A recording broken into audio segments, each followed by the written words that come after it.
Oke, nah kalau kemarin kita telah membahas mengenai proposisi atomik ya. Proposisi atomik itu adalah proposisi tunggal. Proposisi tunggal ya, ini ada 4 jenis proposisi. Proposisi atomik, majemuk, implikasi, dan diimplikasi. Nah, ini contoh dari proposisi atomik, yaitu proposisi tunggal ya, artinya dia maksudnya satu kalimat aja. Nah, contohnya seperti ini ya, proposisi tunggal. Ya, saya ini aja ya, saya bikin kembali. Ini contoh dari apa itu? Apa itu? Oh, gitu. Bentar ya.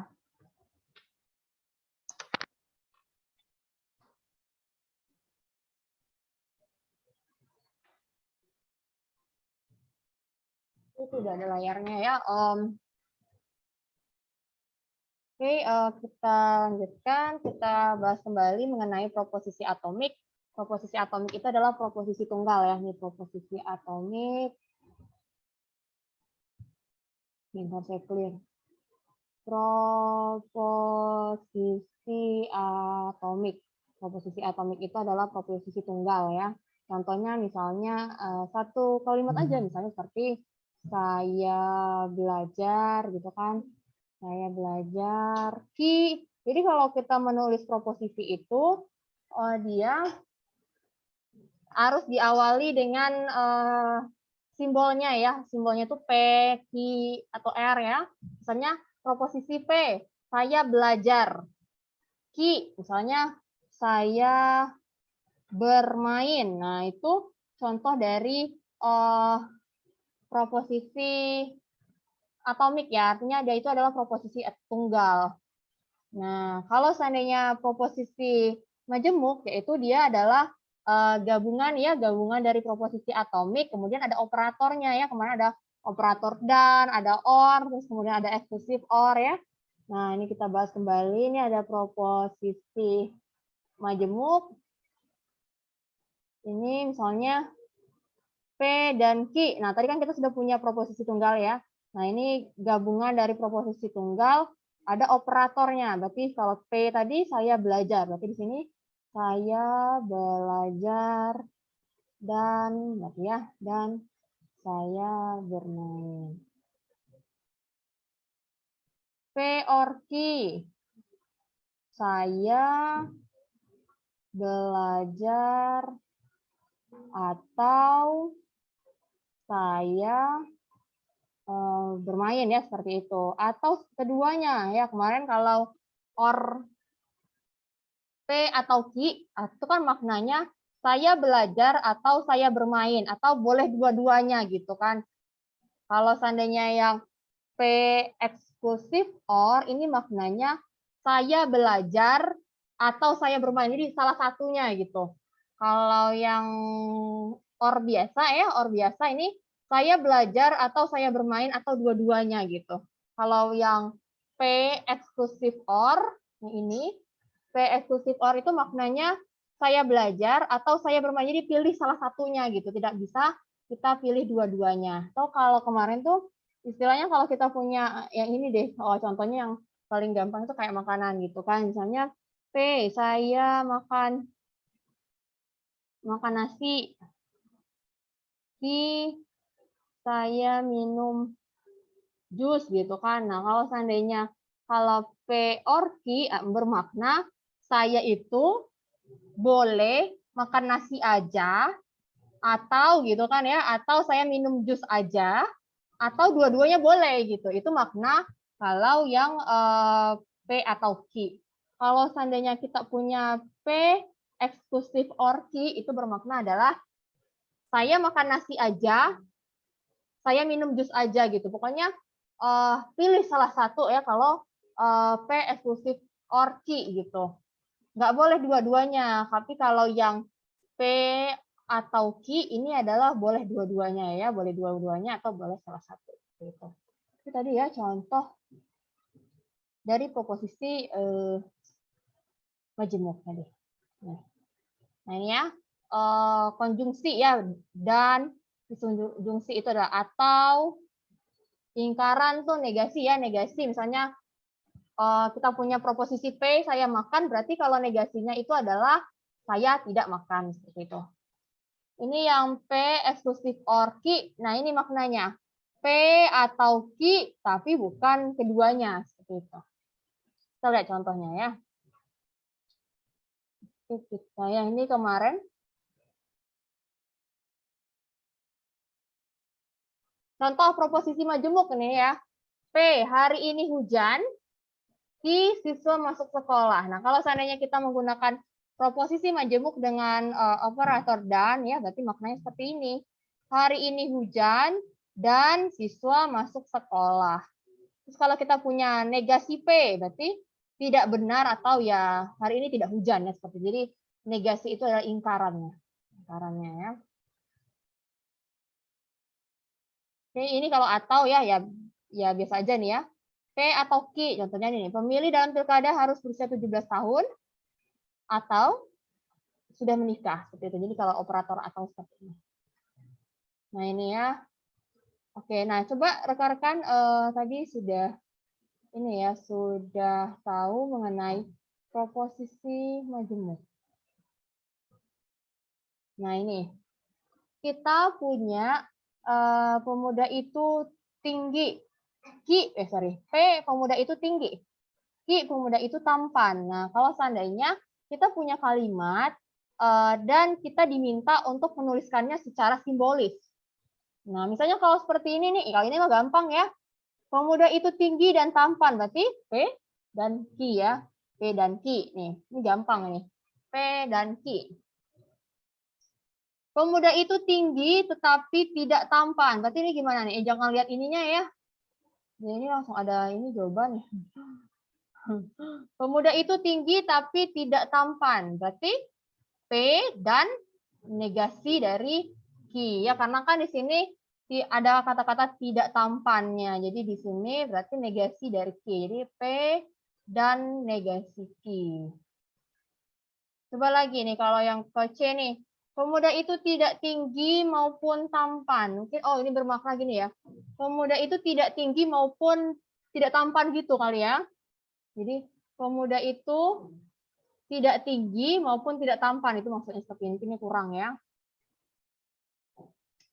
Pemuda itu tidak tinggi maupun tampan. Nah, berarti sini adalah negasi dari P dan negasi dari sini kayaknya. Ini maknanya mungkin ini kali ya. Sorry. Pemuda itu tidak tinggi maupun tidak tampan gitu maksudnya. Saya nggak tahu nih bahasa Indonesianya apakah betul seperti ini ya. Ini yang nomor C itu bermakna bahwa pemuda itu tidak tinggi dan tidak tampan gitu. Loading, sorry. Berarti ini mungkin bisa saya perbaiki kali. Jadi mungkin pemuda itu tidak tinggi maupun tidak tampan gitu. Maupun tidak tampan. Oke, nah ini kali ya. Pemuda itu tidak tinggi maupun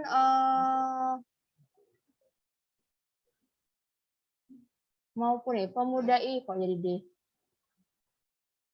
Sorry. Pemuda itu tidak tinggi maupun tidak tampan ya. Berarti di sini negasi P dan negasi Q. Seperti itu. Jadi kita memiliki kemampuan untuk menulis secara simbolis seperti itu. Oke.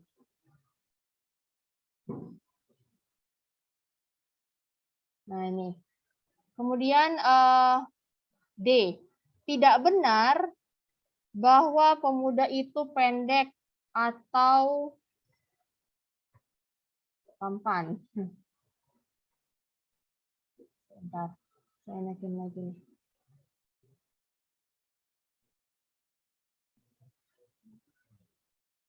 Ini slide-nya berantakan. Tarik lagi. Baca nggak?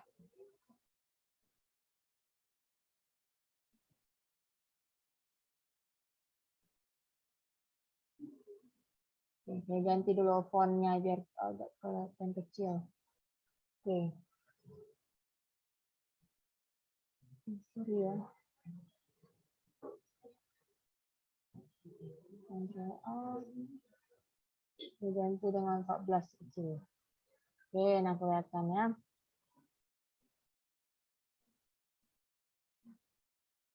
Nah ini. Pemuda itu tidak tinggi maupun tidak tampan ya. Berarti di sini negasi P dan negasi dari Q gitu. Jadi pemuda itu tidak tinggi berarti negasi P. Kalau ada kata-kata maupun itu berarti itu dan ya. Pemuda itu tidak tinggi maupun tidak tampan. Berarti negasi P dan negasi Q. Kemudian yang D, coba D ya. Tidak benar bahwa pemuda itu pendek atau tidak tampan. Kalau seandainya ada kata-kata tidak benar di depannya itu adalah ini ya, negasi ya. Oke. Seperti ini. Tidak benar, berarti kelihatan. Share screen-nya di sini. Nah, ini. Kelihatan ya. Tidak benar bahwa pemuda itu pendek atau tidak tampan. Nah, berarti di sini dia itu kan kalau ada kata-kata tidak benar itu artinya depannya itu ada negasinya. Ada negasinya ya, tidak benar bahwa pemuda itu pendek atau tidak tampan. Jadi di sini ada negasinya ya. Yang mana? Nah,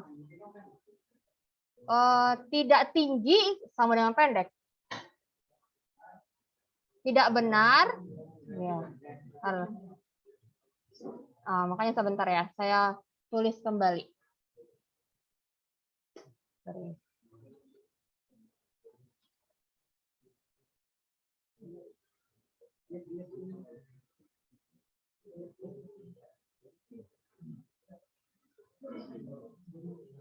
Yang D ya, tidak benar bahwa pemuda itu pendek. Nah, jadi bentuknya seperti ini.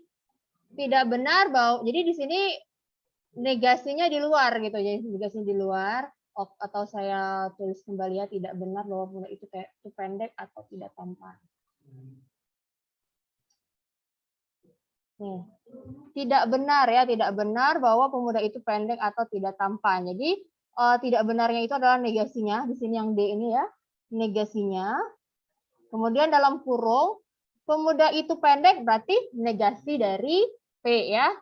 Nah, kemudian atau tidak tampan berarti negasi dari Q. Sehingga kalau menurut hukum De Morgan, ya nanti kita akan bahas mengenai hukum De Morgan, nanti hasilnya itu sama aja dengan pemuda itu, kan kalau dinegasiin kan ya, negasi-negasi. Oke, atau saya tulis di sini, papan tulis.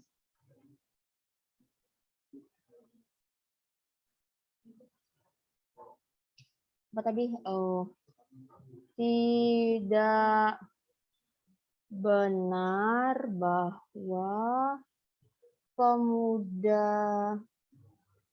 itu pendek atau tidak tampan. Atau tidak tampan. Nah, ini ya. Tidak benar bahwa pemuda itu pendek atau tidak tampan. Jadi kalau ada kata-kata tidak benar, berarti itu depannya itu ada negasinya ya. Berarti di sini kita kasih negasi, baru dalam kurung ininya, proposisinya ya. Pemuda itu pendek berarti tadi kan P itu adalah pemuda tinggi ya. Berarti kalau pemuda itu pendek berarti negasi dari P. Negasi dari P. Atau di sini kan ada atau pemuda itu tidak tampan. Ki tadi kan tampan ya. Berarti tidak tampan itu adalah negasi dari Ki. Nah, seperti ini. Kalau menurut hukum De Morgan, kalau ada negasi seperti ini itu bisa bentuknya menjadi seperti ini. Negasi kalau kali negasi hilang ya jadinya ya. Jadi P. Atau kalau dinegasikan jadi dan ya. Ini negasi kali negasi hilang negasinya. Jadi Ki. Nah, jadi ini tuh semakna. Jadi maknanya sekarang menjadi pemuda itu tampan dan pemuda itu tinggi dan tampan. Itu hukum De Morgan ini. Kalau kita, tapi kan kita nggak diminta ya untuk mencari yang semakna ya. Nah, jadi kalau seandainya kita diberi kalimat seperti ini, tidak benar bahwa pemuda itu pendek atau tidak tampan. Jadi tidak benarnya itu adalah negasi ya, kita taruh di luar.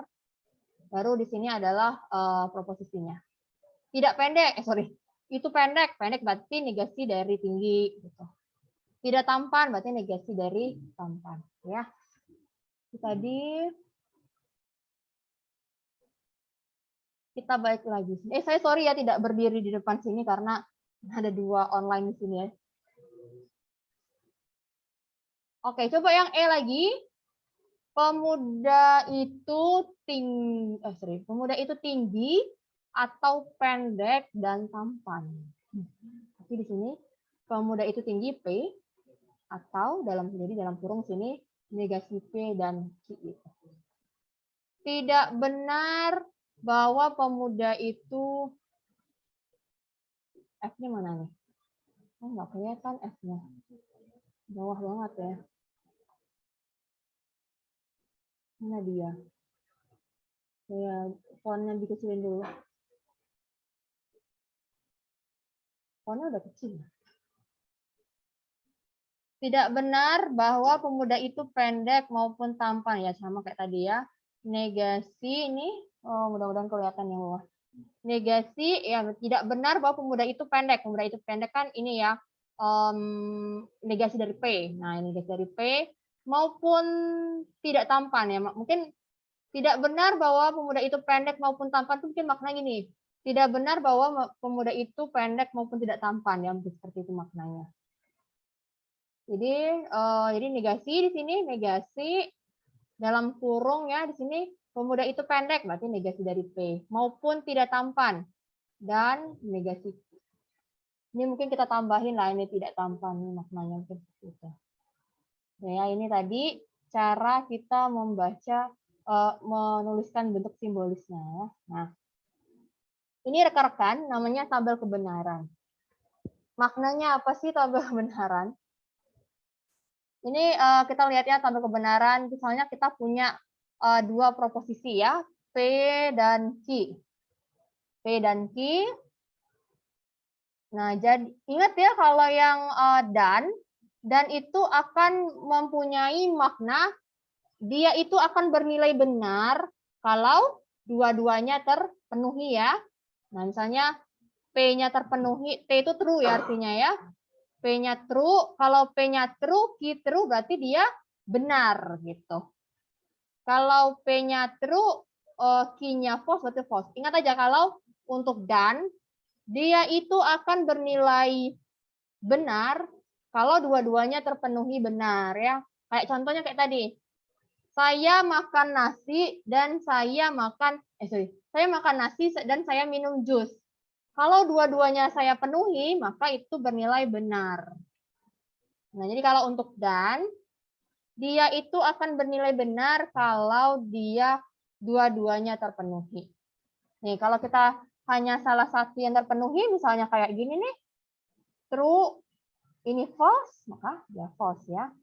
Ini false, ini true, maka dia false. Kalau ini false, makanya dia false. Jadi, jangan dihafal, tapi dipahami ya. Jangan true. Nggak ngerti maknanya itu apa gitu kan ya. Maknanya itu apa nggak ngerti. Jadi jangan dihafal seperti itu. Jadi yang perlu kita ingat itu adalah konsepnya bahwa kalau untuk dan itu bermakna dia itu akan bernilai true jika dua-duanya adalah true ya. Oke. Kalau yang or, kalau ingat ya or tadi dia itu bernilai true jika dua-duanya terpenuhi atau salah satunya terpenuhi. Contoh seperti ini. Kalau P-nya true, Q-nya true, maka dia true. Tapi kalau ada true salah satu, dia true juga. Jadi kalau yang or ini bermakna dia ini boleh pilih salah satu atau dua-duanya. Maka dia bisa true ya. Kalau ini mah negasi ya, negasi. Kalau P-nya true, maka kalau negasi P-nya adalah false. Seperti itu. Bu, ini kok ada 4 sih, Bu? Ya, ada 4. banyaknya ini ya, banyaknya tabel kebenarannya ini kok ada 4 ya. Ini kalau proposisinya ada 2 ya. Nih, saya mau tunjukkan lagi kalau kita punya proposisinya ada 6, maksud N, 6, ada 3. Ini kalau kita punya P sama Q kan pilihannya cuman kalau nggak ini true, ini true, ini true, ini false gitu kan. Ini false, ini true, atau ini false, ini false. Ini kan pilihannya seperti itu aja ya. Karena kan dia ada 2 proposisi, berarti 2 pangkat 2 itu sama dengan 4. Sehingga kita ada 4 pilihan, 4 pilihan ya. Ada 4 kombinasi ya, ada 4 kombinasi seperti ini. Nah, kalau seandainya kita punya 3 proposisi, P, Q, R, berarti 2 pangkat 3 ada 8. Coba nih, berarti di sini jika P-nya true, ininya true, saya ngingatnya gini nih, kalau kita ngingat ke samping, kalau agak ribet ya, kalau dia banyak. Saya tuh ingatnya gini, berarti ini kan ya PQR ya, di sini berarti jelek. PQR, berarti di sini kan ada 3 ya, berarti 2 pangkat 3 ada 8. Jadi tuh saya ingatnya gimana? Ingatnya gampang, ke bawah gitu, biar susunannya tuh pas. Di sini. Saya tuh gini, true-nya 4 kali, false-nya 4 kali. Ya ini nggak lurus ya, saya bikin. Harusnya yang lurus. Kalau saya hapus aja biar lurus.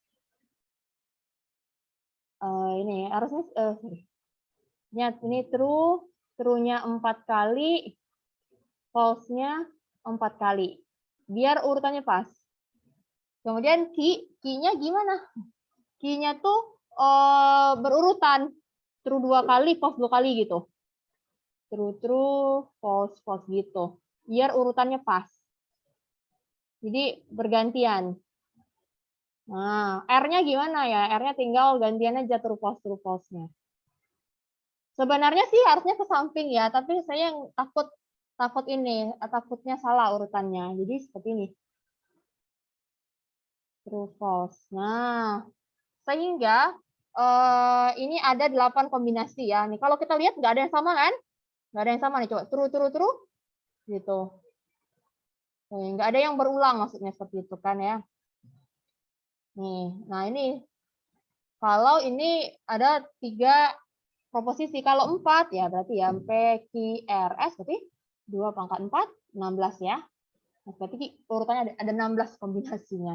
Kalau 16 gimana, Bu? Ya sama aja, true-nya 8 gitu kan ya. True-nya 8, false-nya iya. Iya, gitu. True-nya 8. Nanti akan ada kalian mengerjakan soal yang 8. 16, ada 16 kemungkinannya.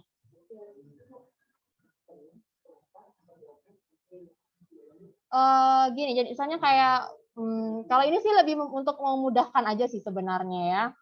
Misalnya P-nya itu yang untuk true-nya itu 8 kali, false-nya 8 kali gitu. Terus yang di Q-nya itu true-nya 4 kali, false 4 kali ganti-gantian. R-nya true 2 kali, false 2 kali gantian. Yang untuk S-nya true false seperti itu. Itu hanya untuk mempermudah aja sebenarnya. Supaya kombinasinya itu enggak double-double. Kalau yang kayak gini kan ya 2 pangkat 3 8 ya sini true-nya ada 4 kali, false-nya 4 kali. Ini true-nya 2 kali, false. Gitu. Ini hanya untuk memudahkan aja ya. Oke. Kita bikin tabel kebenarannya misalnya ini sini ya, ini ada P sama Q dan nah ini tadi kita ingat konsepnya bahwa kalau untuk dan dia itu akan bernilai benar kalau dua-duanya benar ya. Seperti ini P-nya true, Q true, maka nilai kebenarannya adalah true ya. Kalau di sininya true, di sininya false, maka dia akan false. Jadi nggak perlu dihafal, tapi harus dipahami konsepnya bahwa untuk dan dia itu akan bernilai benar kalau dua-duanya true ya, dua-duanya benar. So, kayak gini, ini satunya false, ininya true, ininya false.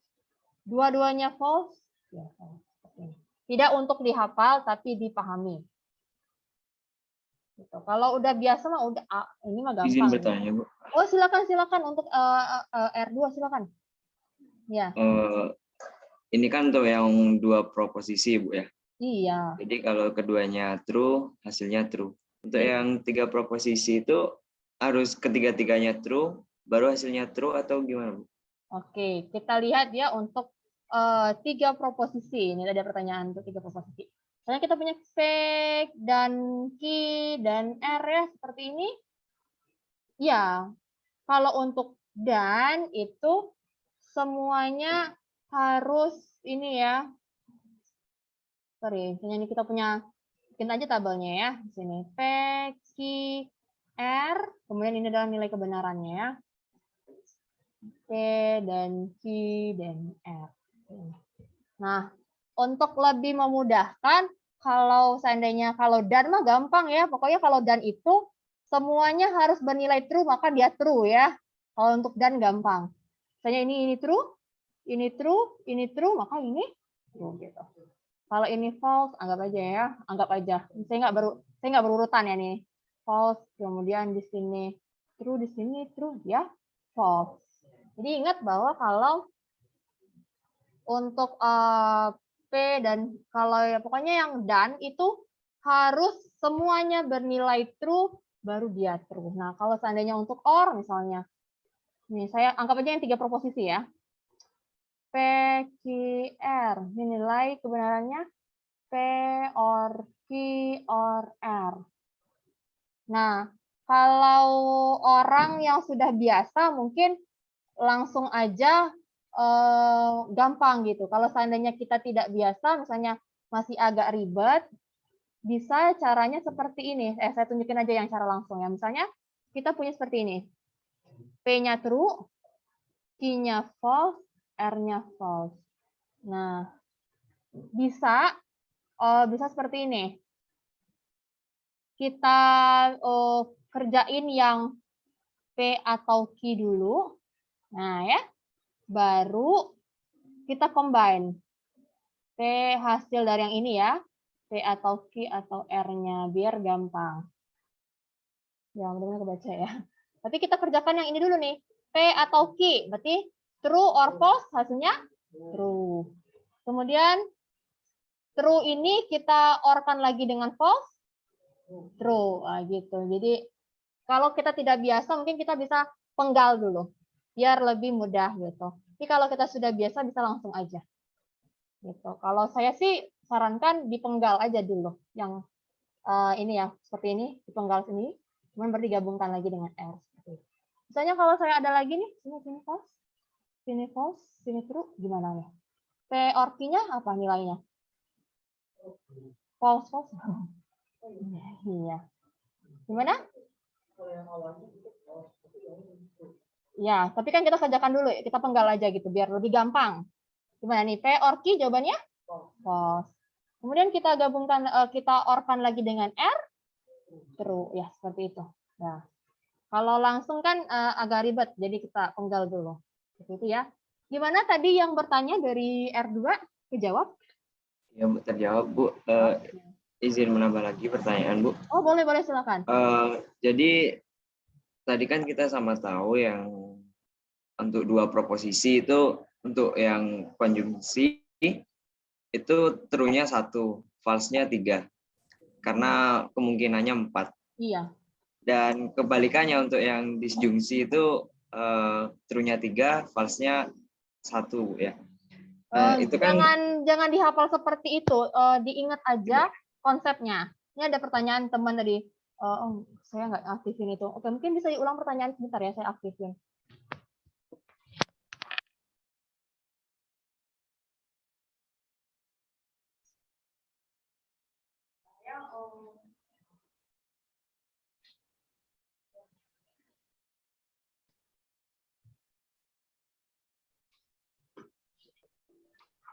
Bisa diulang pertanyaannya. Ulang makan ini. Itu lah.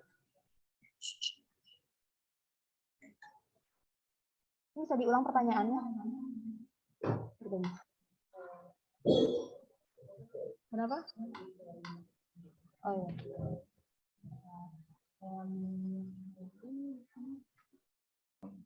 Baik, Bu, saya ulangi pertanyaannya.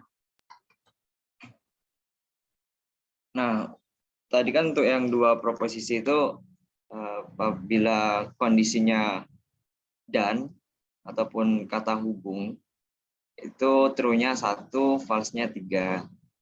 Dan sebaliknya untuk yang disjungsi true-nya 3, false-nya 1. Nah, berarti itu ada kemungkinan bakunya untuk hasil itu untuk 3 proposisi atau 4 proposisi itu pasti sudah ada kan Bu, itu hasil true false-nya itu berapa.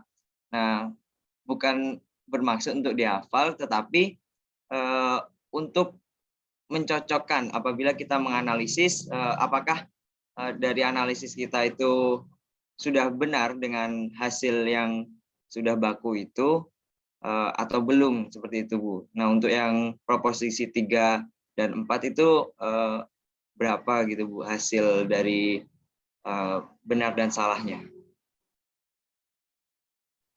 Oke, mungkin saya jawab di sini kedengaran nggak ya? Kedengaran nggak dari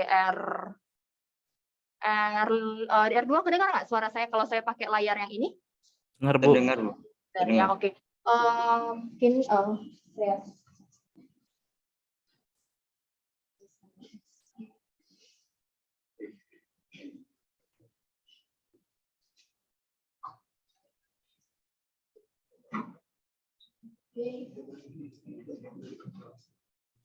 ini, nah ya. Kalau kita lihat ya yang dari layar yang ini ya mungkin kelihatan ya layarnya. Kalau untuk sebenarnya karena saya nggak bisa ngapalin yang kayak gini, jadi saya hanya pahamkan aja konsepnya ya seperti sebenarnya bisa kalau misalnya rekan-rekan ingat misalnya kalau untuk dan ya misalnya kalau yang dan ini nilai true-nya 1 gitu kan ya, false-nya ada 3 kalau seandainya 2 proposisi bisa dihafal seperti itu, tapi saya nggak bisa hafalnya gitu, takutnya kebalik-balik ya seperti itu. Jadi saya tidak pernah mengingat misalnya untuk 2 proposisi itu untuk dan misalnya kan ya nilai true-nya 1, nilai false-nya 3 misalnya seperti itu ya.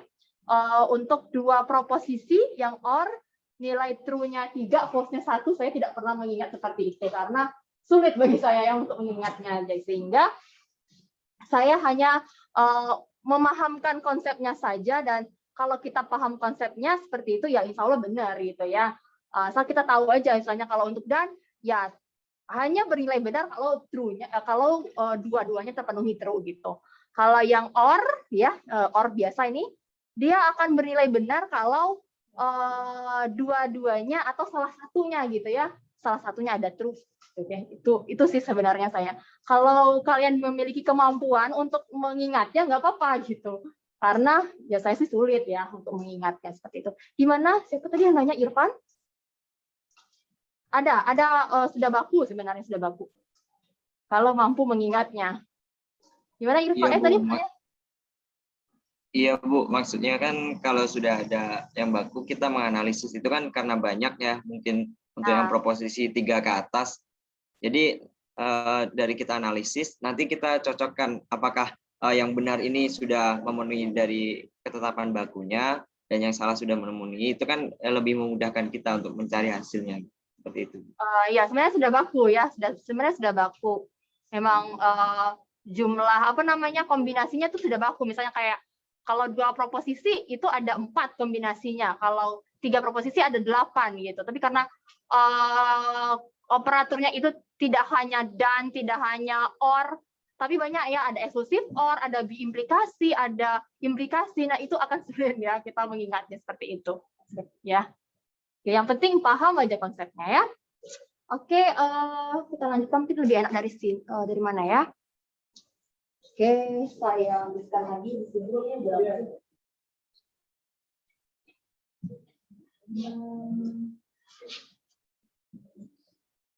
Nah ini nih yang saya cerita nih. Nah yang ini nih ya, yang saya cerita eksklusif or. Bagaimana ini mengingatnya ya? Jangan diingat. Jadi kita sudah paham ya kemarin tadi barusan bahwa yang untuk P eksklusif or dia itu bermakna salah satunya aja yang dipenuhi gitu kan, tidak dua-duanya. Jadi tadi contohnya, saya makan nasi, saya makan nasi, kemudian Q, saya minum jus, berarti saya harus memilih salah satunya aja, tidak kedua-duanya ya. Jadi kalau contoh seperti ini kombinasinya ya, nih true true, true false, false true, false false seperti itu. Ingatnya ini aja, ke bawah true 2 kali, false 2 kali, true false nih kalau yang seperti ini. Nah, dia itu akan bernilai true jika salah satu ya, salah satunya true. Karena maknanya adalah kalau exclusive OR itu adalah pilih salah satu aja. Pilih salah satunya aja, kemudian ya kalau salah satunya bernilai true, maka dia true. Jadi maknanya kita hanya boleh memilih salah satu. Beda sama ini ya, yang P or Q. Kalau P or Q tadi salah satu atau dua-duanya ya bernilai true, maka dia akan true seperti itu. Ini P eksklusif. Kayaknya saya harus bawa ini ya, pointer-pointer ini biar nggak boleh. Ini tadi berapa? Ada MI. Agak sulit pakai HDMI ya, karena itu touchscreen. Jadi itu agak ngebingungin ya, karena di touchscreen.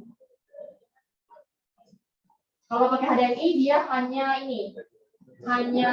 nampilin aja gitu.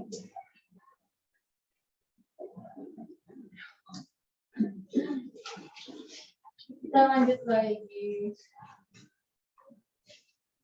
Iya, nah.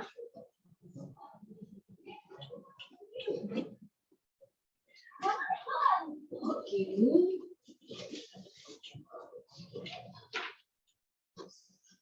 Saya matiin aja biar tidak bergema.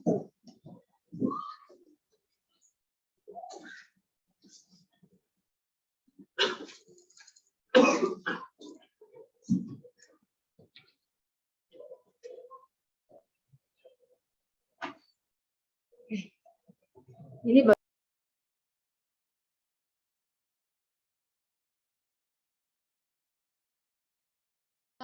lanjutkan lagi ya. Ini tadi bedanya antara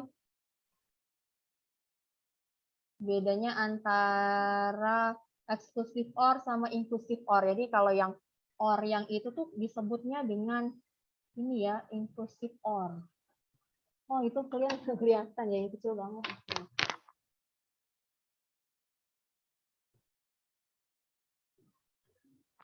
Nah, ini inclusive OR tadi ya maknanya P atau Q atau keduanya gitu ya. Nah, tenaga IT yang dibutuhkan harus menguasai bahasa C++ atau Java. Berarti keduanya boleh gitu kan. Kalau exclusive OR itu bermakna P atau Q, tapi bukan dua-duanya. Jadi misalnya dia dihukum 5 tahun atau denda 10 juta. Berarti milih salah satu aja, enggak dua-duanya. Tadi exclusive OR ya. Seperti ini. Dia hanya bernilai true jika salah satunya aja gitu. Artinya kita hanya memilih salah satunya aja, baru dia akan bernilai true.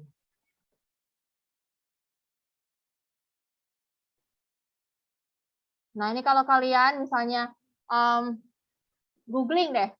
Misalnya gini, ada kata-kata aljabar or boolean. Nanti hasil dari pencarian Google itu adalah kata-kata yang mengandung kata aljabar atau boolean atau dua-duanya. Kalau seandainya kalian cari di Google, ini ya, misalnya mengenai aljabar and boolean, nanti hasil dari pencariannya itu adalah laman-laman yang memiliki kata aljabar n, punya n gitu kan, dan boolean di dalamnya. Coba deh, itu tuh ya ini untuk ini ya, kata kunci. Jadi seperti itu. Nah, misalnya contoh nih, aljabar or boolean, artinya n matematika. Nah, ini kita bisa lihat ya hasilnya nih.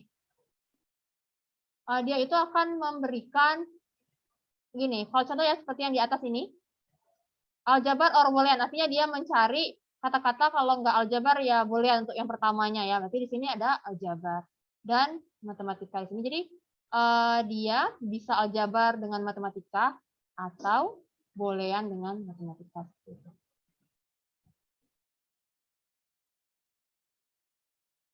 Nah, ini ya yang kenapa tadi saya bilang jangan dihafal, tapi untuk dipahami karena kita akan bertemu yang seperti ini. Kalau ini bagaimana menghafal? Ya, ini. Jadi tadi yang tadi itu kan dasar-dasar ya, dasarnya. Nah, nanti kita akan bertemu misalnya ada beberapa proposisi majemuk ya. Nah, misalnya gini, kita disuruh menentukan kebenaran ya, apakah suatu proposisi ini memiliki nilai yang benar.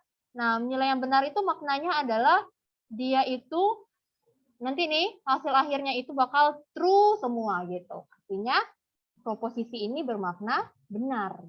Ya, kita lihat. Nah, ini proposisi majemuk disebut dengan tautologi jika ia benar untuk semua kasus. Jadi suatu proposisi dia itu benar gitu ya, valid jika dia itu tautologi, artinya dia benar untuk semua kasus gitu.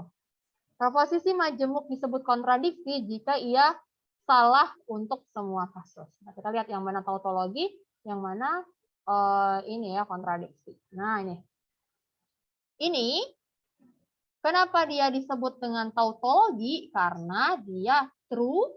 Ya, jadi untuk semua kombinasinya ini dia itu akan true semua nih. Nah, ini untuk semua kombinasinya ini dia akan true semua. Jadi rekan-rekan kalau mau mengingat kayak tadi ya, jangan diingat karena kita akan bercampur-campur dengan seperti ini. Ini jadi agak sulit. Nah, ini misalnya nah ini tuh Bu, bagaimana cara menyelesaikannya Bu ya? Nah, ini cara menyelesaikannya ya ini ya nggak terlalu sulit ya kalau masih ini ya masih dua ini ya, artinya kan cuma dua ini kan, dua proposisi aja kan artinya ini.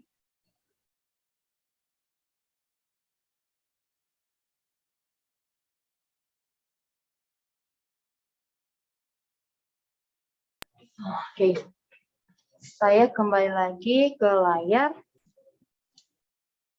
Saya nih, ini aja. Nah, tadi kita punya ini ya proposisinya P atau negasi P dan Q ya nih. Oke, jadi kita diminta untuk menentukan ya apakah ini dia tautologi atau kontradiksi ya. Jadi kalau di sini kita bikin tabelnya ini. Jadi tabelnya itu apa aja sih Bu? Ya kita telah dulu ya. Di sini kita perlu apa? Berarti kita sini perlu apa? P dan Q ya. P dan Q. Habis itu kita perlu apa lagi? P dan Q. Habis itu kita perlu apa lagi? Negasi ya. Negasi dari P dan Q. Habis itu kita baru yang secara keseluruhannya ya. P, negasi. Kalau kita udah biasa mungkin gampang untuk kalau langsung aja. Tapi saya nggak biasa. Agak sulit juga ya. Nah ini kita cuma ada dua proposisi ya. Artinya kan cuma ada 4. Ini kan P dan Q aja ya. Berarti 2 pangkat 2 ya. Berarti ada 4 ya. Di sini lebih gampang di sini true. False. Ini cara saya ya biar nggak salah itu. Sini true false ya. Oke, P dan Q true ya. Yang ini false. Ya. Negasinya berarti kebalikannya ya. Ini oke, ini kita sudah dapat ini. Tinggal kita ini ya ataukan dengan P ya. Berarti sini P ini true or false. True ya. Nih, yang ini nih. Yang ini ya sama yang ini yang kita tinggal kita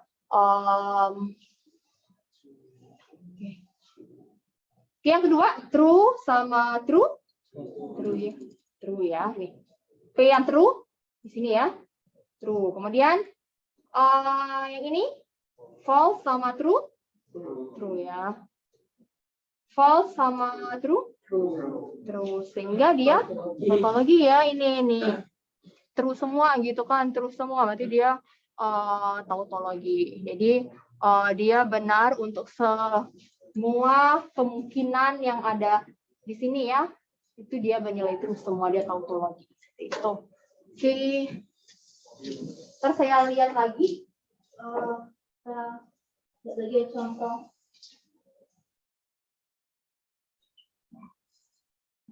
Ini saya fotoin aja.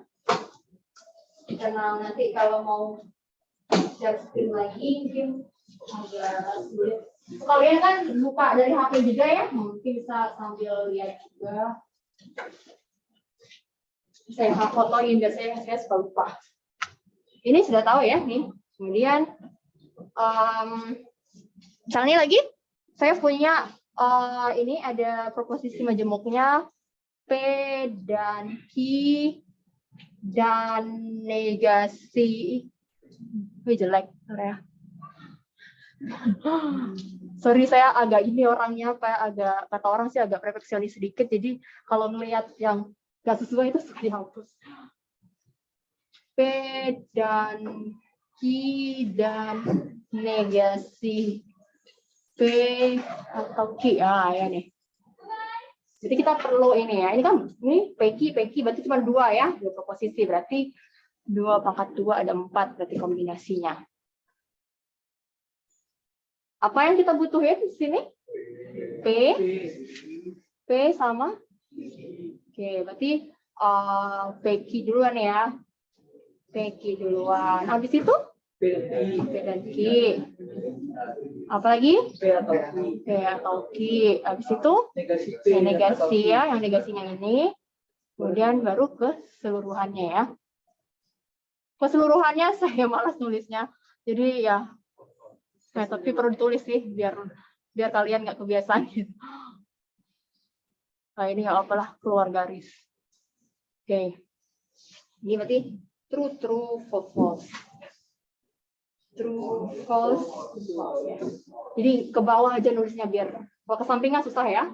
Ke bawah aja. Kalau ke samping tuh nggak nemu polanya. Kalau ke bawah kan ada polanya. P dan Q ini true, ini false.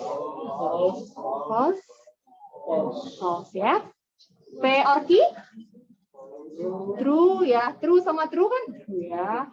Ini true, false. Oke. Negasinya iya. Ini kan P atau Q, berarti negasinya ini false. Ini false, true. Oke, gabungannya berarti kita menggabungkan yang ini sama yang ini ya.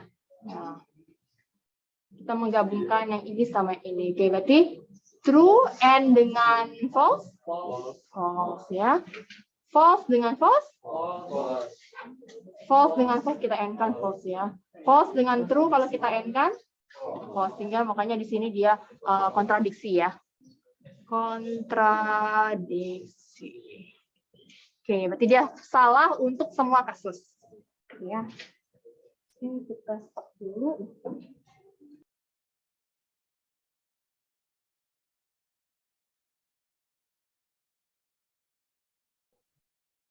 Ya, saya share lagi screen-nya.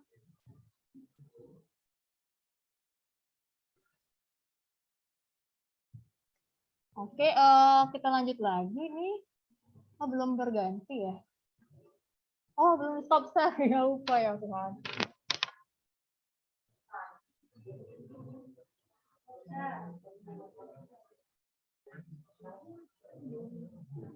Oke, ini tadi ya, ini kontradiksi.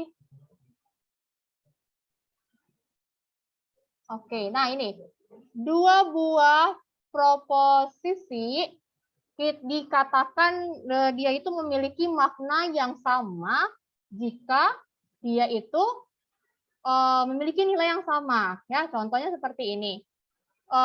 Kita ingin membuktikan ya, apakah hukum De Morgan itu betul atau enggak ya. Tadi masih ingat ya, tadi kita bisa ngomong-ngomong sedikit tentang hukum De Morgan. Tadi kita misalnya punya ini negasi dari P dan Q, kalau kita menggunakan hukum De Morgan, itu tuh maknanya sama nih dengan, coba, kalau P-nya dikeluarin berarti negasi P, kemudian dan kalau dinegasiin jadi atau ya, atau kemudian Q-nya kalau kita keluarin negasi jadi negasi Q.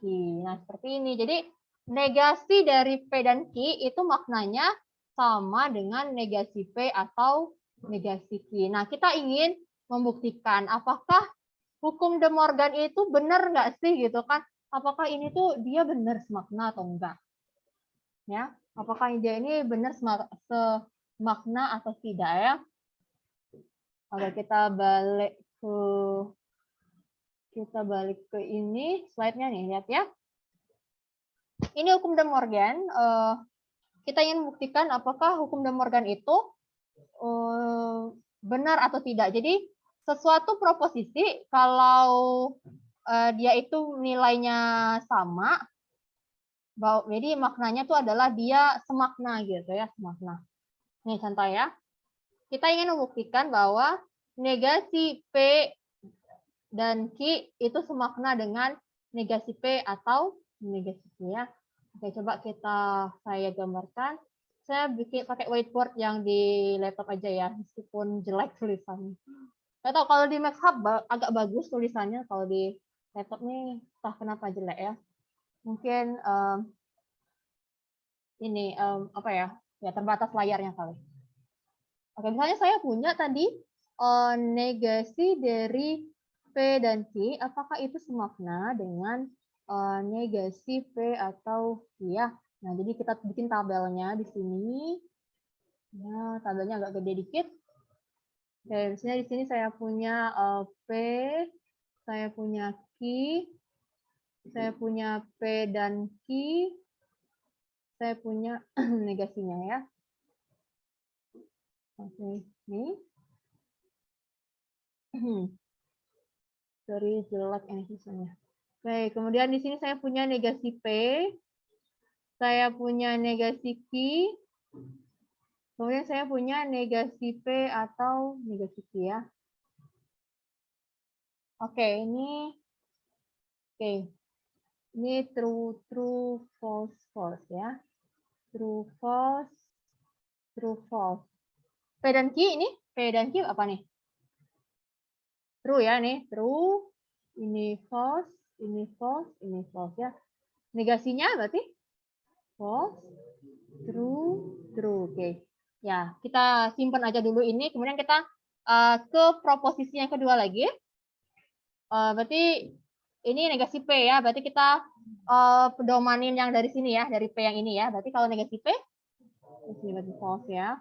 False, true, true.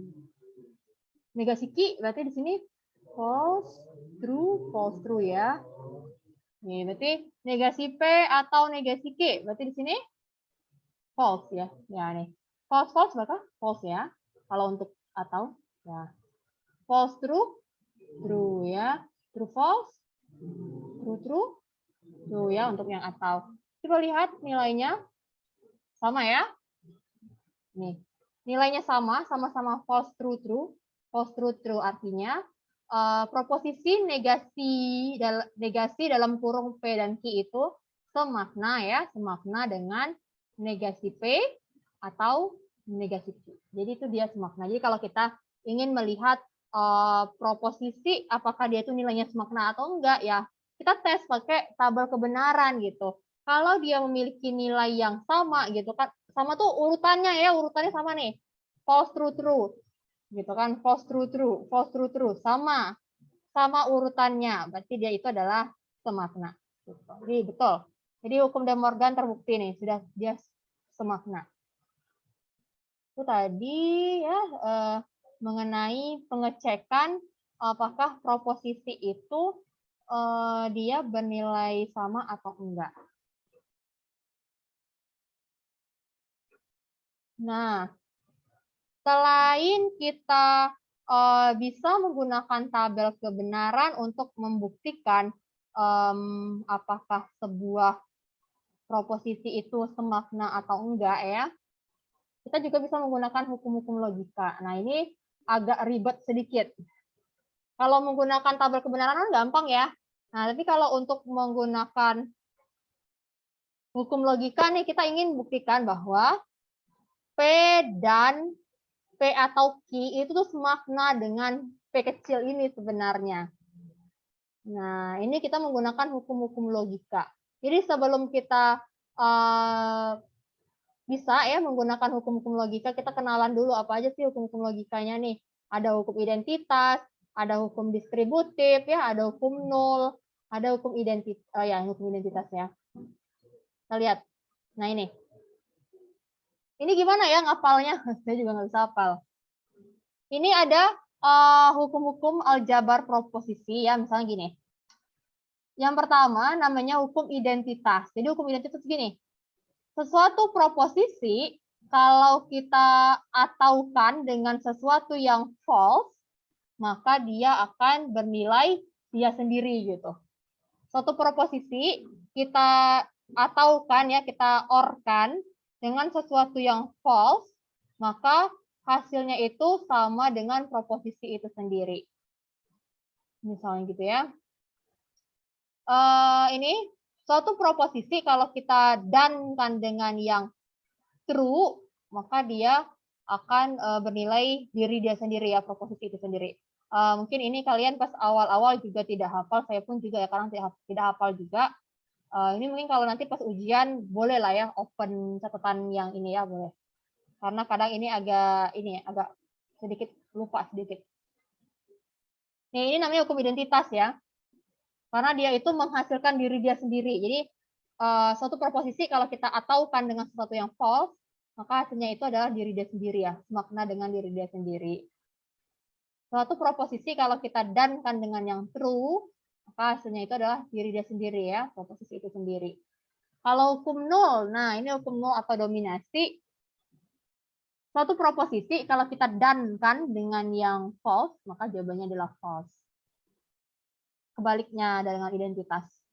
Suatu proposisi kalau kita ataukan dengan yang true, maka dia akan true seperti itu. Ini hukum negasi nih. Nah, ini hukum negasi. P atau negasi P, maka dia akan true. P dan negasi P, maka dia akan false. Nah, ini kalian ya, ini kalau sulit untuk menghafalnya, dicatat aja nanti pas ujian boleh deh catatan hukum-hukum aljabar ini. Ini ada hukum idempoten ya, maksudnya P atau P, nah, maka dia P. P dan P, dia akan ya diri dia sendiri gitu. Ini ada hukum involusi atau negasi ganda. Nah, kalau negasi ganda, misalnya negasi kali negasi, hilang ya negasinya. Nah, dia misalnya negasi dari negasi P, ya P gitu. Ini juga ada nih hukum penyerapan namanya, agak banyak ya. Hukum penyerapan, misalnya ini P atau P dan Q sama dengan P. P dan P atau Q sama dengan P. Ya, ini mungkin ya kalian mungkin kalau awal-awal bingung. Nih, ada hukum komutatif ya. Kalau hukum komutatif tuh udah pernah dengar ya, bisa bolak-balik gitu. P atau Q ya sama aja kayak Q atau P seperti itu. Ini hukum distributif. Ini mindahin ini ya. Mindahin ininya. Kurungnya. Nah nih, P atau dalam kurung Q dan R ya, ini sama aja kayak P atau Q gitu kan ya, dan P atau R ya. Ini hukum distributif. Ini kalian udah pernah nih belajar pas SMP ya. Nah, ini hukum De Morgan yang kayak kita tahu tadi ya, hukum De Morgan. Kalau ada negasinya, kalau kita keluarin nih negasi P atau negasi Q jadinya seperti itu. Oke, ini mungkin ya, nanti bisa dibaca kembali yang ini. Kita langsung aja. Nah, nih tunjukkan bahwa P atau negasi dari P atau Q ini dia semakna dengan P atau negasi Q. Nah, kita disuruh membuktikan apakah ini itu semakna atau enggak. Nah, kalau kita menggunakan tabel kebenaran, gampang ya kita kalau menggunakan tabel kebenaran, tinggal kita cari aja nilai dia ini berapa, nilai dia ini berapa. Kalau sama, artinya dia semakna ya. Nah, misalnya nih, saya coba dulu ya pakai tabel kebenaran yang ini ya. Saya coba dulu untuk pakai tabel kebenaran, saya foto dulu. Oke. Saya dari sini aja ya, foto juga berdiri. Nah ini, ya. Ini P atau negasi dari P atau Q, apakah dia itu semakna enggak dengan P atau negasi Q? Nah, ini kan gampang nih, kita tinggal bikin tabelnya aja. Nah, ini kita butuh apa sih? Butuh P, butuh Q, butuh P atau Q, butuh negasi dari P atau Q. Ini agak banyak ya. Terus kemudian P atau negasi, P atau negasi P atau Q. Kita cari dulu ya. True, true, false, false. True, false, true, false. Ini apa nih? P atau Q? True ya. True, true, false. Negasinya false, false, false, true. Terus kalau kita OR-kan ya dengan P ya. P OR dengan false, true ya. Ini juga true. Di sini false, di sini true. Oke, kita coba kita cari di sini P atau negasi Q. Ya, ini saya bikin aja ya negasinya di sini, negasi Q-nya di sini. Mepet.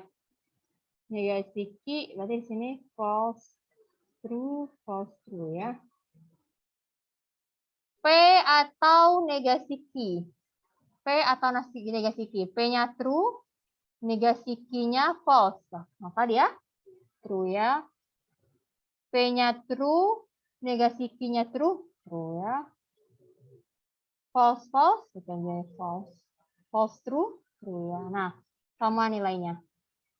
Nih ya, sama nilainya. Maka dia semakna gitu. Dia semakna yang ini ya, P atau negasi P atau Q ini dengan P atau negasi Q, ternyata dia itu semakna ya. Sepanjang ini, ternyata dia itu semakna dengan yang ini. Kalau kita dengan menggunakan tabel kebenaran, gampang ya, ini tinggal kita lihat aja nilainya itu, nilainya sama. Nilainya sama ya, ini true, true, false, true. True, true, true, true, true, false, true. Sama nilainya, artinya proposisi yang ini tuh dengan yang ini semakna. Nah, tapi kita juga bisa menggunakan yang namanya itu hukum-hukum logika tadi, yang memang agak ribet sedikit. Perlu perlu jam terbang tinggi gitu untuk mengingat ya, untuk memahami hukum-hukum logikanya. Nah ini, tunjukkanlah bahwa P atau negasi P atau Q itu semakna dengan P atau negasi Q. Nah itu kita lihat ya. Nah kita akan membuat yang ini, proposisi yang ini menjadi bentuk ini. Kalau dia berhasil menjadi bentuk ini, artinya dia semakna. Gitu. Jadi yang ini ya, katanya kan kita disuruh nunjukin nih, yang ini tuh, yang ini sama dengan yang ini. Gitu. Jadi dengan menggunakan hukum logika, kita membentuk yang ini, yang panjang ini menjadi ini. Nah, coba kita mulai ya. Kadang tuh yang membingungkan tuh kita bingung. Kita menggunakan hukum apa ya gitu kan ya, dari segala banyak hukum, ada hukum De Morgan, distributif gitu kan ya, komutatif gitu, penyerapan segala macam. Kita menggunakan apa? Ya memang kita harus mencobanya gitu. Nah, misal seperti ini. Kalau rekan-rekan melihat P atau negasi P atau Q, ini yang kepikiran apa? Oh, saya menggunakan hukum De Morgan gitu ya.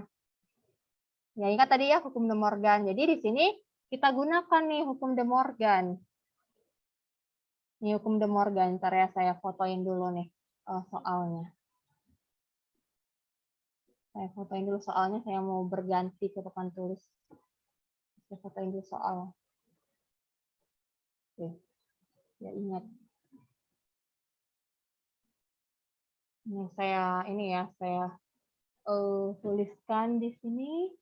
Nah ini ya, kita disuruh menunjukkan apakah P atau negasi P atau Q itu dia memiliki nilai yang semakna atau nilai yang sama dengan P atau negasi Q. Nah, jadi yang panjang ini akan kita bentuk menjadi yang ini. Kalau seandainya berhasil kita membentuknya, artinya nilai itu sama gitu. Coba ya kita mulai. Nah ini P atau negasi P atau Q. Nah kita bisa menggunakan apa nih? Hukum De Morgan ya. Hukum De Morgan. Jadi di sini gimana nih? Hukum De Morgan. Berarti di sini P atau ini hukum De Morgan ya, bisa kita keluarin nih, P-nya kita negasikan jadinya kan ya, nih P-nya jadi negasi P, atau kalau di yang ini ya, yang OR ini kita negasikan jadi dan ya, jadi dan, Q ini kita negasikan jadi negasi Q. Oke, hukum De Morgan. Nah ini saya nggak ini susah juga menuliskannya, ini nggak cukup. Ini hukum De Morgan. Nah, kemudian melihat yang seperti ini bisa kita apa? Kita gabungin ya, kita gabungin. Nih, karena kan kita akan menghilangkan apa? Kita akan menghilangkan P. Kalau untuk menjadi seperti ini tuh P-nya kan ini P-nya masih double ya. Ini P-nya masih double. Nah, kita akan bentuk P-nya tuh sendirian. Satu. Berarti kita bisa menggunakan hukum distributif nih. Jadi ini kita keluarin. Ini sama seperti ini. P atau negasi P dan P atau negasi Q. Hukum distributif. Ini sama ya bentuknya nih. Nah ini P-nya, negasi P-nya kita keluarin, kita gabungkan dengan P yang ini. Kemudian operator dan. Nih, terus kemudian P or negasi Q. Ini sama. Ini namanya hukum distributif. Kemudian rekan-rekan ingat nggak hukum negasi? P kalau kita gabungkan, P kalau kita orkan dengan negasinya, maka nilainya akan true, ya kan? Jadi makanya kita harus ini ya, paham gitu hukum-hukumnya nih. P kalau kita sesuatu proposisi, kalau kita orkan dengan negasinya, maka dia akan bernilai true ya. Dia akan bernilai true. Ini adalah hukum negasi. True. Nah, tinggal yang ini lagi nih, P atau negasi. Ingat tadi sesuatu proposisi kalau kita dankan dengan yang true, maka hasilnya adalah proposisi itu sendiri ya. Tadi ya, namanya hukum identitas. Suatu proposisi kalau kita dankan dengan yang true, maka hasilnya proposisi itu sendiri. Ini adalah hukum identitas, sehingga hasilnya itu adalah nih, true dan P atau negasi Q. Maka hasilnya itu yang ini ya, proposisi ini ya.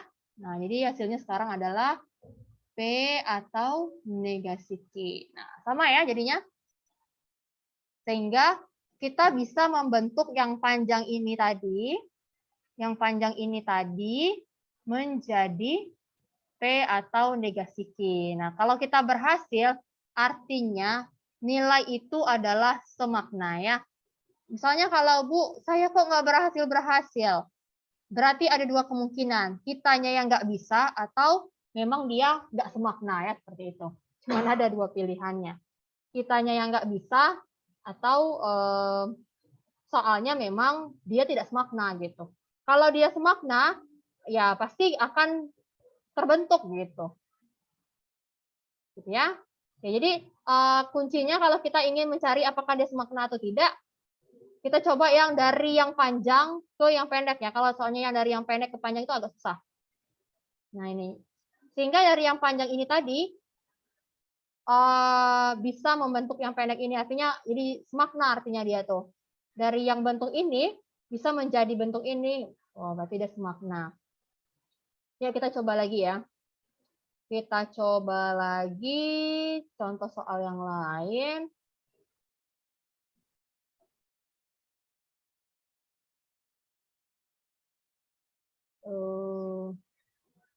Ini ya. Apakah ada contoh yang lain? Oh, belum ada sih ya contoh yang lain ya.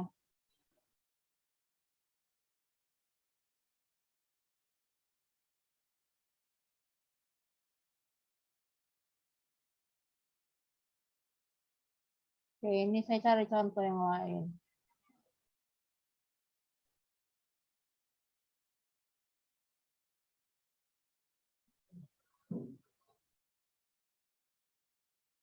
Slide-nya banyak.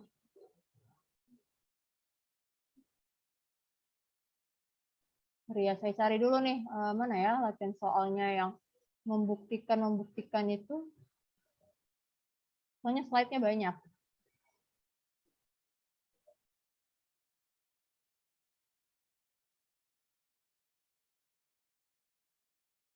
Lihat yang ini, bentar ya. Mana membuktikan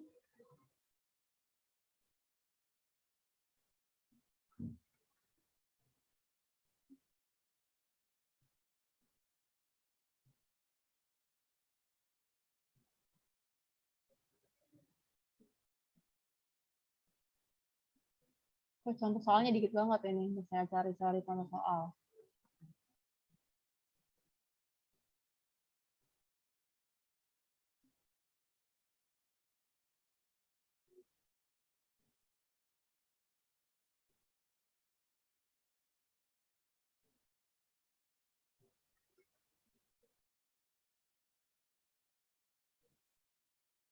Oke, ini tuh contoh soalnya sedikit. Oh, mungkin di materi himpunan nanti ya, di materi himpunan itu yang dia agak banyak contoh yang tadi. Nanti kalau di logika sedikit.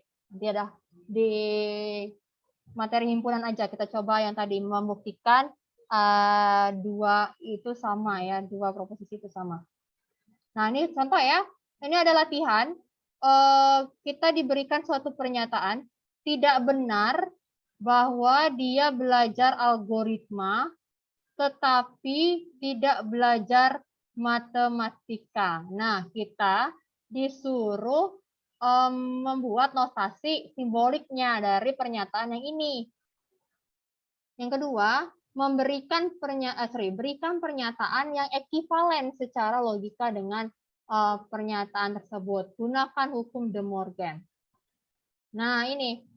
Tadi kan ini ya, kita punya ini. Tidak benar bahwa dia belajar algoritma tetapi tidak belajar sorry nggak keser ya.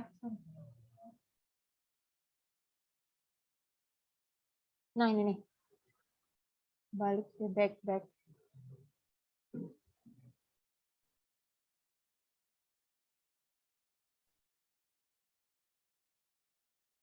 sorry saya back dulu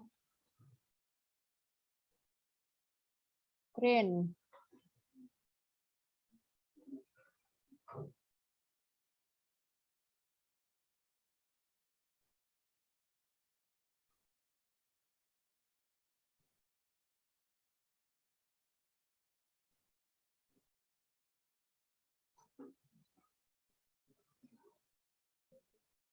Nah ini nih.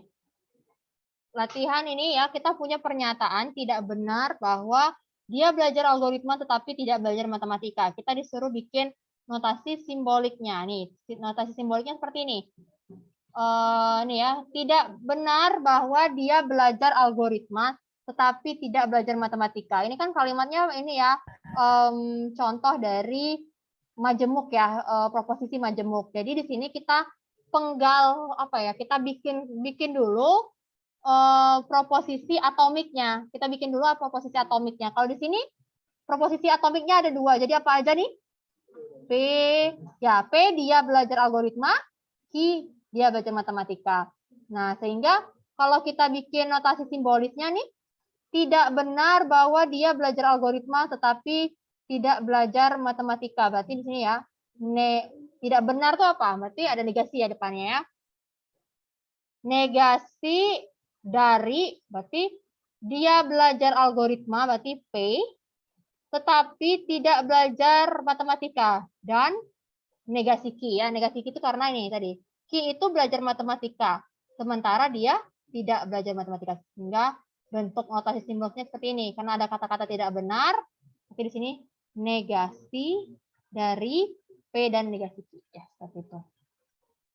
Kita disuruh mencari nilai yang semakna. Nah, tadi kita udah dapat nih, ini. Ini ya, udah dapat ya, nih. Kita ingin mencari proposisi yang semakna. Berarti kita bisa gunakan hukum De Morgan nih. Ingat aja kalau seandainya ada negasi di depan suatu proposisi, ini bisa kita gunakan hukum De Morgan untuk mencari nilai yang semakna. Berarti seperti ini, negasi P, dan kalau dinegasikan jadi atau ya. Jadi di sini saya tulis aja. Negasi P dan ini tadi ya notasi simbolisnya seperti ini. Tidak benar dia belajar algoritma tetapi tidak belajar matematika. Kita mau mencari nilai yang semakna. Berarti kita bisa menggunakan hukum De Morgan tadi ya. Seperti ini. P kita keluarkan ya. Jadi di sini jadi negasi P. Dan ini kalau dan ini kita negasikan jadi atau ya. Nah, negasi ketemu negasi jadinya hilang. Jadi di sini semakna jadinya dia nih. Nah, negasi dari P dan negasi Q itu semakna dengan negasi P atau Q. Nih, P-nya jadi negasi dan kalau kita negasikan jadi atau negasi ketemu negasi jadi hilang negasinya. Nah, itu ya tadi ini semakna nih hukum De Morgan. Oke, kita balik lagi. Ini implikasi ya. Implikasi itu jika maka. Jika maka. Jadi ini tuh nilai kebenarannya akan berbeda lagi. Tadi kan kita udah kenal ya untuk dan, untuk or.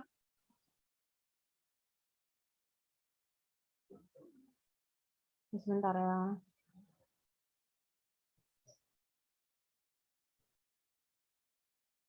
Oke ya. Tadi kan kita udah kenal dan, or, kemudian eksklusif or. Nah, di sini tuh ada lagi yang namanya implikasi ya. Implikasi itu jika maka gitu. Ini notasinya seperti ini. Jika maka, jika P maka Q ya, gitu. Jika P maka Q. P disebut dengan hipotesis, terus yang Q disebut dengan konklusi atau konsekuensinya. P disebut hipotesis, Q-nya disebut dengan konsekuensi. Kita lihat yuk tabel kebenarannya seperti apa. Ini contoh ya untuk kalimat implikasi nih. Jika saya lulus ujian, maka saya dapat hadiah dari ayah. Jika saya makan, maka saya kenyang. Ya, itu contoh jika P maka Q ya. Ini, nah untuk tabel kebenarannya gimana? Nah, agak ini ya, agak polanya seperti apa sih? Kalau yang tadi kan kalau dan jika dua-duanya true maka dia true ya. Kalau or salah satu atau dua-duanya true. Kalau seandainya eksklusif or salah satunya true maka dia true. Nah, untuk yang jika maka ini tuh apa ya? Agak lain sedikit nilai kebenarannya. Coba kita lihat polanya ya. Jika P true, Q true, maka hasilnya true. Nah, ini agak sulit kita mencari polanya. Coba kita lihat nih, ini bisa kalian dibantu dengan yang ini. Nah, ini penjelasan dengan contoh ya, meskipun contohnya agak maksa dikit. Nih, dosen ya. Kata dosen, jika nilai ujian akhir Anda 80 atau lebih, maka Anda akan mendapat nilai A untuk kuliah ini. Apakah dosen Anda mengatakan kebenaran atau dia bohong? Maka tinjau untuk 4 kasus ini. Ini ada 4 kombinasi ya. Kasus pertama, nilai ujian akhir Anda di atas 80. P-nya nilai Anda itu di atas 80. Maka kan true ya. Kemudian Anda mendapat nilai A. True ya. Maka nilai kebenarannya itu adalah pernyataan dosen benar. Maka ketika P-nya true, Q-nya true, nilainya akan true ya. Ini dia ngasih contoh gitu. Kasus 2. P-nya true, Q-nya false. Jika Anda nilai ujian Anda di atas 80, tetapi Anda tidak mendapat nilai A ya, ini Q-nya salah berarti nilai kebenarannya itu adalah salah. Seharusnya kan kalian itu mendapatkan nilai A gitu kan. Nah nih, jika P-nya true, Q-nya false, maka nilai kebenarannya itu adalah false ya. Jadi dia bikin ilustrasinya seperti ini. Nilai ujian akhir Anda itu di atas 80, hipotesis benar.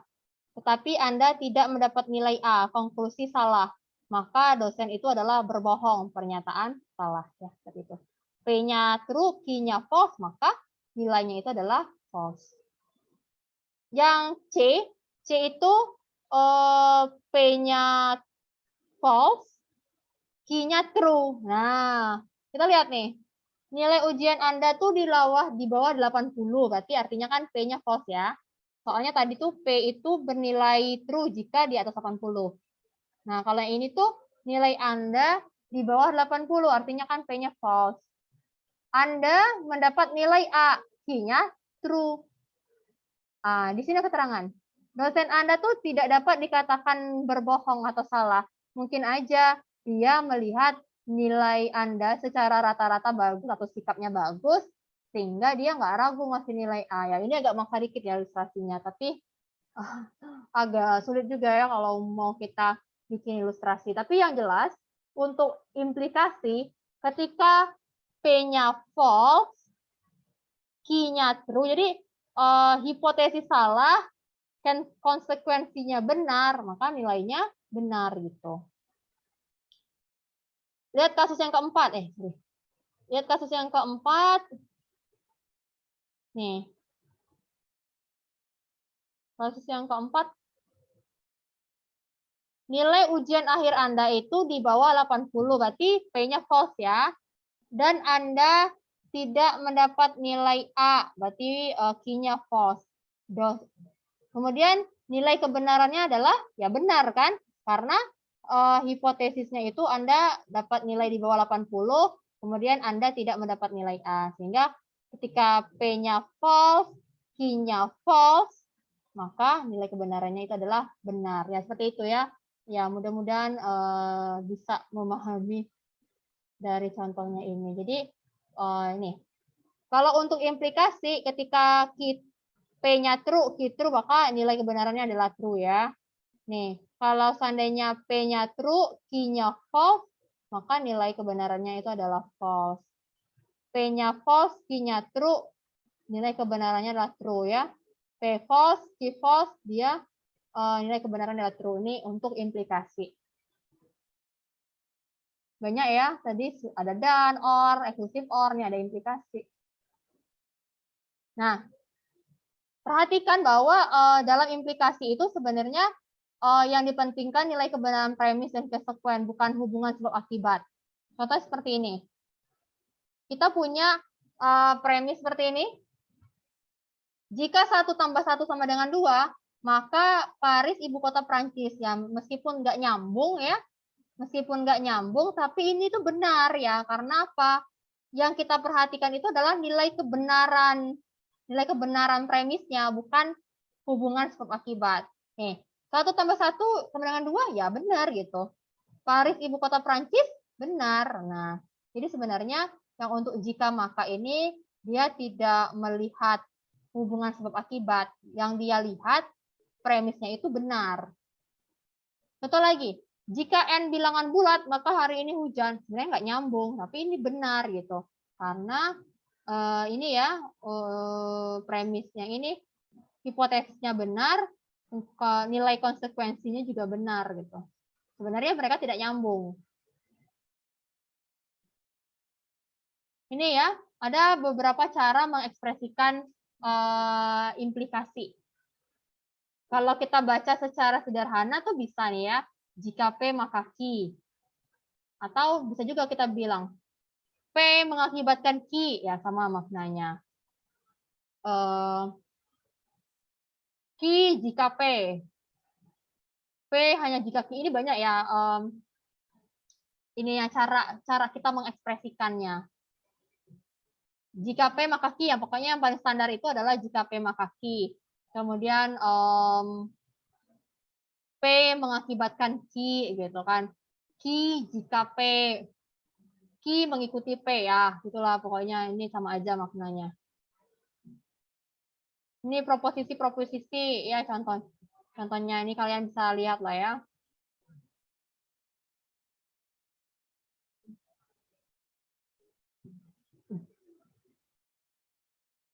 Ini saya rasa saya bisa skip ya.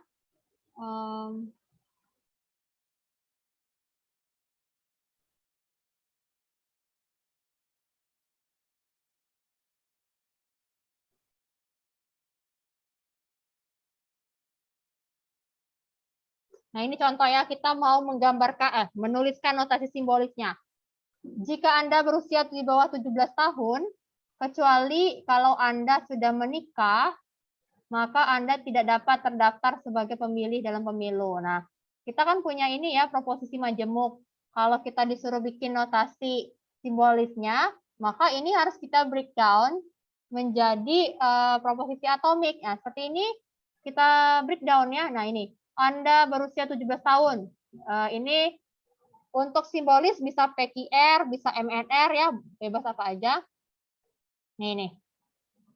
Proposisi M, Anda berusia 17 tahun, Anda berusia di bawah 17 tahun. Kemudian proposisi N, Anda sudah menikah. Kemudian R, Anda dapat terdaftar. Jadi kalau kita membuat suatu proposisi atomik, usahakan ya, harus kalimatnya kalimat positif ya, kalimat positif supaya gampang kita. Nah, meskipun di kalimatnya ini pakai kalimat negatif kayak gini, tidak dapat gitu kan. Nah, jadi untuk kita breakdown menjadi proposisi atomik, kita bikin dia itu kalimat positif seperti itu. Nah, bagaimana kita menggambarkan ininya, notasi simbolisnya? Oke. Nih, katanya, jika Anda berusia di bawah 17 tahun, berarti di sini apa? M ya. M. Kecuali kalau Anda sudah menikah. Kecuali Anda sudah menikah. Nah, kalau ada kata-kata kecuali, itu sama aja dengan negasi. Kecuali Anda sudah menikah. Ya. Tapi di sini dan negasi N. Maka, makanya di sini nih, ini ada maka, tanda panah ya. Anda tidak dapat terdaftar, negasi dari R. Karena R di sini Anda dapat ya. Kalau di sini kan, kalau untuk proposisi itu kita gunakan kalimat positif ya. Nah, kalau di sini, di proposisinya ini, katanya Anda tidak dapat. Berarti di sini adalah negasi dari R. Karena R-nya itu kan Anda dapat. Sementara di sini Anda tidak dapat. Maka kita di sini negasi R. Seperti itu. Ini cara kita menggambarkan notasi simbolisnya. Ini juga. Untuk menerangkan mutu sebuah hotel, misalnya nih, P pelayanannya baik, Q tarif kamarnya murah, R hotel bintang 3, terjemahkan proposisi ini. Nih, tarif kamar murah tetapi pelayanannya buruk. Berarti di sini P dan kan kalau di sini tuh kalau untuk kita menuliskan proposisi itu kan harusnya pakai kalimat positif ya. Nih, pelayanannya baik. Nah, P pelayanannya baik. Kalau di sini kan dia bilangnya tapi pelayanan buruk, maka di sini adalah negasi dari P ya. Tarif kamarnya mahal atau pelayanannya baik namun tidak keduanya. Nah, kalau seandainya ada kata-kata namun tidak keduanya, berarti dia eksklusif or ya. Berarti di sini kamarnya mahal. Nah, kita lihat di sini proposisi yang kita tulis. Ki kamarnya murah. Oh, berarti negasi ki ya. Kalau mahal berarti negasi ki. Negasi ki, eksklusif or, pelayanannya baik. Lupa P ya. Berarti ki, negasi ki, eksklusif or, P. Gitu. Salah bahwa hotel berbintang 3 berarti tarif kamarnya murah dan pelayanannya buruk. Kalau ada kata-kata tidak benar atau salah, itu adalah negasi ya. Nah, ini kita tuliskan dulu nih negasinya. Negasi. Hotel bintang 3. R ya nih hotel. R. R. Kemudian berarti itu sama aja dengan maka ya. Nah, kalau ada kata-kata berarti itu sama aja dengan maka. Berarti kita bikin di sini tanda panah ya. Kemudian dalam kurung tarif kamarnya murah, Ki, dan pelayanannya buruk. Berarti dan pelayanan buruk mana? Nggak ada. Berarti kita menggunakan ini. Pelayanannya baik, berarti negasi dari buruk ya. Di sini negasi. Di sini Ki dan negasi P. Seperti itu. Jadi ini. Jadi rekan-rekan mungkin saya berharap untuk melanjutkan lagi ya di rumah, mengulang-ulang, berlatih gitu, menuliskan simbolis ya. Berlatih yang untuk menuliskan simbolis ini. Ya, nanti minggu depan kita lanjutkan kembali, karena slide-nya masih ada separohnya. Totalnya 110, kita baru sampai 55. Jadi saya berharap baca lagi di rumah ya. PR-nya belum ada. PR-nya itu per 3 kali pertemuan ya baru ada PR. Oke ya, saya tutup ya karena udah mau habis kuliahnya. Udah waktunya ya, waktunya udah habis. Saya berharap kalian ulang lagi di rumah. Dibaca-baca kembali ya. Oke, kita jumpa lagi minggu depan insya Allah. Jadi minggu depan yang masuk R2 ya, offline minggu depan ya. Jadi R5-nya online lagi. Oke, saya tutup. Assalamualaikum warahmatullahi wabarakatuh. Waalaikumsalam warahmatullahi wabarakatuh. Terima kasih Bu, selamat siang. Selamat siang.